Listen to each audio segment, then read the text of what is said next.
कि शुगर की बीमारी में मुब्तला थे और डॉक्टर ने कहा था, डायग्नोज किया था कि जो जख्म इनके पाँव में है उस जख्म की वजह से पूरी टांग काटनी पड़ेगी।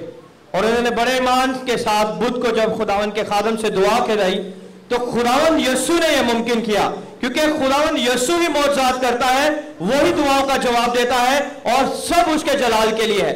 और खुदावन ने मुमकिन किया कि जब ऑपरेशन हुआ तो वो जिस हिस्से पे जख्म था सिर्फ उसी हिस्से का ऑपरेट किया गया और वो अभी बिल्कुल ठीक है, उनकी टांग को कुछ भी नहीं हुआ।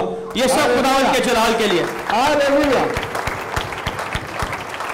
उनका पांव भी बच गया, उनकी टांग भी बच गई और सिर्फ अंगूठे में जो जख्म था उसी का ऑपरेट हुआ। ये सब खुदावन के जलाल के लिए। जोरदार तालियां हमारे, क्योंकि यीशु ने यह मुमकिन किया है, किसी खुदावन के किसी और मौजूदों ने नहीं, हमारे जिंदा खुदा ने।